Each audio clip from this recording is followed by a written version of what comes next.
charge. Jadi kita bisa menurunkan kurang lebih average itu 10% untuk tiket pesawat. Sedangkan yang lain-lain saya dengar tadi untuk kereta api, untuk direct train itu bisa mendapatkan pemotongan 50%. Ini dari Menteri Perhubungan tadi juga sudah menjelaskan, melaporkan bahwa berbagai moda transportasi, baik darat, laut, udara maupun kereta api, ini juga sudah dipersiapkan sarananya, termasuk prasarana pendukungnya, apakah bandara, dermaga, stasiun, terminal, dan lain sebagainya, ini benar-benar bisa mengakomodasi diperkirakan 110 juta masyarakat yang akan melakukan mobilitas, baik antar daerah maupun di dalam provinsi yang sama. Ini juga akan terus kita kawal, kita monitor melalui command center, posko atau posko yang digelar di berbagai titik yang memiliki kerawanan atau kerentanan terhadap situasi yang membuat traffic itu perlu dikontrol lebih baik lagi. Karena nanti diprediksi ada beberapa titik kemacetan misalnya, apakah karena memang itu rute klasik yang memang harus dipersiapkan, tetapi juga di samping itu kita juga mengantisipasi jika ada cuaca yang kurang baik. Ini biasanya terjadi mungkin di laut, ya, sehingga misalnya di Merak itu harus diantisipasi kalau terjadi cuaca yang kurang baik, terjadi delay penyeberangan kapal, maka harus diantisipasi dengan titik-titik istirahat, titik-titik standby terlebih dahulu dengan mekanisme yang dijalankan secara bersama-sama melalui satgas yang dibentuk. Dari sisi pekerjaan umum, tentu kita ingin meyakinkan agar fasilitas infrastruktur dasar termasuk jalan-jalan tol, jalan raya antar provinsi, jalan nasional, dan lain sebagainya itu juga benar-benar berfungsi dengan baik. Tadi Bapak Presiden bertanya apakah yang rusak-rusak itu sudah ditangani, dan Menteri PU sudah menjawab bahwa masih terus dikerjakan, saya ulangi, sudah diupayakan yang terbaik, dan mudah-mudahan tidak ada kendala-kendala yang terlalu berarti, termasuk meyakinkan agar benar-benar para pengguna itu bisa bertransportasi dengan aman dan nyaman. Demikian yang dapat saya jelaskan. Selebihnya di luar dari koordinasi Kemenko Infrastruktur dan Pembangunan Kewilayahan, tadi juga dicek bagaimana BBM, ketersediaan BBM selama Nataru ini. Tadi Menteri SDM juga menjelaskan secara umum sudah siap, dan tentu akan terus diantisipasi hal-hal yang mungkin terjadi terkait dengan ketersediaan bahan bakar dan juga listrik, suplai listrik, agar sekali lagi ketika ada demand yang tinggi semuanya tetap terjaga dengan baik. Dari sektor perdagangan juga tadi dijelaskan untuk harga-harga bahan pokok diharapkan juga tetap stabil. Demikian yang dapat saya sampaikan terkait dengan hasil ratas terkait dengan Nataru tadi.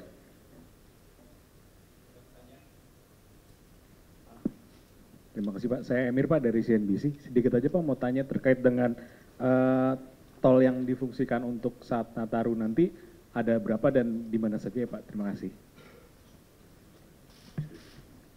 Nanti bisa dijelaskan lebih lanjut. Yang jelas kita mempersiapkan berbagai ruas jalan tol, termasuk juga kita ingin memastikan manajemen rekayasa lalu lintas untuk mengantisipasi kemacetan yang mungkin terjadi.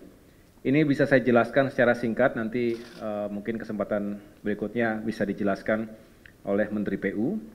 Jadi jalan tol di Pulau Jawa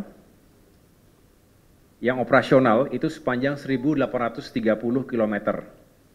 Kemudian ada beberapa, saya ulangi, tempat istirahat dan pelayanan yang dipersiapkan itu ada 90 secara keseluruhan, dan 422 gerbang tol beroperasi. Kemudian untuk mendukung kelancaran libur Natal dan Tahun Baru, yang dilakukan antara lain, yang pertama penambahan ruas tol beroperasi sepanjang 47,6 km di Pulau Jawa. Ini ada beberapa keterangannya, apakah yang di Cimanggis Cibitung, Cibitung Cilincing, Solo Yogyakarta, Serpong Balaraja, dan lain sebagainya.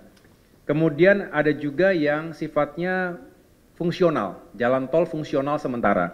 Nah ini kebetulan nanti malam kan saya akan bersama Bapak Menhub mencoba trek direct train dari Jakarta ke Yogyakarta. Kemudian keesokan harinya saya juga akan melakukan pemeriksaan bersama Menteri PU di segmen jalan tol fungsional khususnya yang menghubungkan Klaten dengan Prambanan, kurang lebih 8,6 km. Karena ini sifatnya belum 100% sempurna, karena sifatnya fungsional, maka memang ada beberapa yang belum sangat optimal. Tetapi kami ingin memastikan bahwa walaupun belum 100% bisa dioperasionalkan dan masih sementara sifatnya, tetapi tetap kita utamakan keselamatan dan kenyamanan masyarakat pengguna jalan tol tersebut.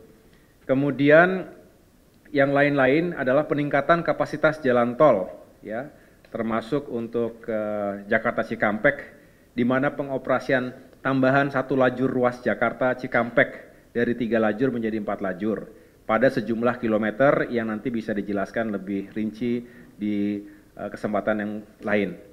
Saya pikir itu jaringan jalan nasional non tol di Indonesia juga akan terus kita persiapkan sehingga masyarakat nanti bisa traveling dengan lebih baik lagi. Cukup? Baik.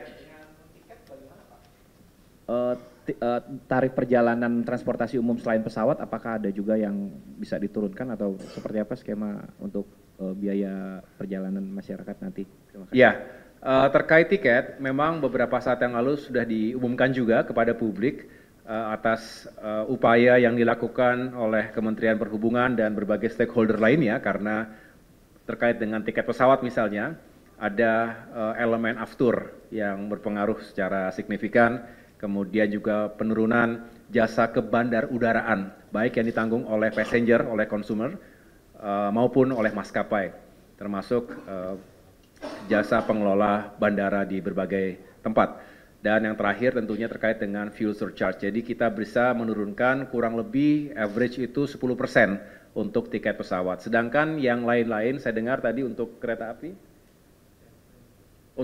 untuk direct train itu bisa mendapatkan pemotongan 50%. Inilah yang sedang terus diuji.